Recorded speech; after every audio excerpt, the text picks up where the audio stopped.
प्रणाम अलैकुम दोस्तों। क्या आप जानते हैं कि बादशाह अकबर भी पढ़े लिखे नहीं थे, लेकिन वो इस बात को जानते भी थे और मानते भी थे कि मैं पढ़ा लिखा नहीं हूं। इसलिए उन्होंने मुकम्मल सियासियात यानी एंटायर पॉलिटिकल साइंस की फर्जी डिग्री हासिल करने की कोशिश नहीं की। चूंकि बादशाह को अपनी लिमिटेशंस पता थी, इसलिए वो पढ़ाई लिखाई, साइंस, टेक्नोलॉजी इन सब मामलात में अपना मुंह बंद रखते थे। चूंकि बादशाह ने खुद कभी परीक्षा नहीं दी, इसलिए उन्होंने बच्चों को कभी ये नसीहत भी नहीं दी कि गणित के इम्तिहान में कठिन सवाल पहले सॉल्व करने चाहिए, या नाले की गैस से चाय बन सकती है, या बादलों का फायदा उठाकर मुगलिया जहाज रेडार से बच सकते हैं। अपनी अनपढ़ता को छुपाने के लिए बादशाह अकबर ने अपने से भी कम पढ़े लिखे और जाहिलों को अपना वजीर नहीं बनाया, बल्कि असली डिग्री और असली हुनर वाले एक्सपर्ट्स को अपने दरबार में जगह दी। इनमें से 9 सुपर एक्सपर्ट्स को नवरत्न कहा जाता था।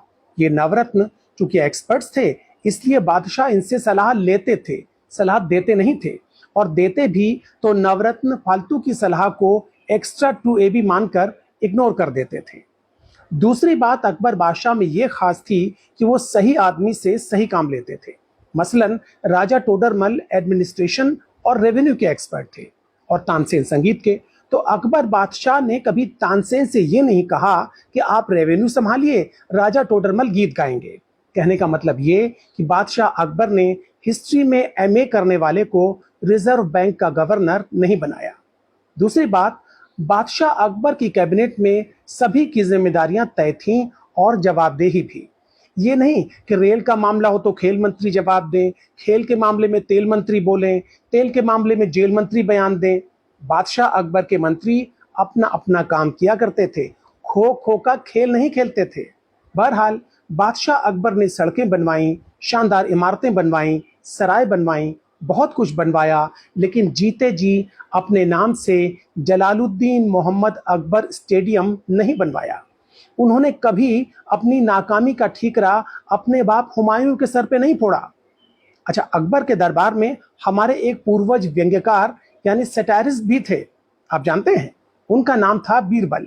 मजे की बात यह कि बीरबल के ज्यादातर व्यंग्य और कटाक्ष बादशाह अकबर की कमियों और गलतियों पर होते थे, लेकिन इसके बावजूद बादशाह ने न तो उन्हें सोशल मीडिया पर ट्रोल करवाया और न ही उनके खिलाफ एफआईआर दाखिल करवाई, बल्कि उन्हें अपना नवरत्न बनाया।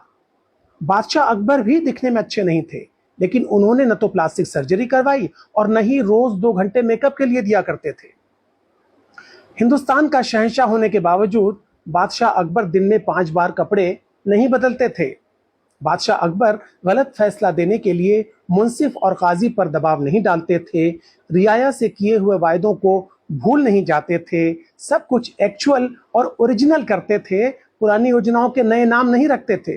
और सबसे बड़ी बात कि बादशाह अकबर ने मजहब को हमेशा सियासत से अलग रखा।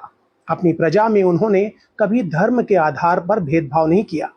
उनके 9 में से 4 रत्न बीरबल, मानसिंह, टोडरमल और तानसेन हिंदू थे, और बाकी सब भी हिंदू मुसलमान करने वाले लोग नहीं थे। बल्कि फैजी ने महाभारत और गीता का फारसी में अनुवाद किया। और रहीम के बारे में, अब्दुल रहीम खान खाना के बारे में तो सब जानते हैं कि वो ब्रजनंदन भगवान श्री कृष्ण के अनन्य प्रेमी थे। तो इस तरह बादशाह अकबर ने साबित किया कि राजा अनपढ़ होते हुए भी महान हो सकता है, बशर्ते उसका दिल साफ हो और सोच बड़ी हो, बशर्ते राजा झूठा, मक्कार, धोखेबाज और नफरती न हो।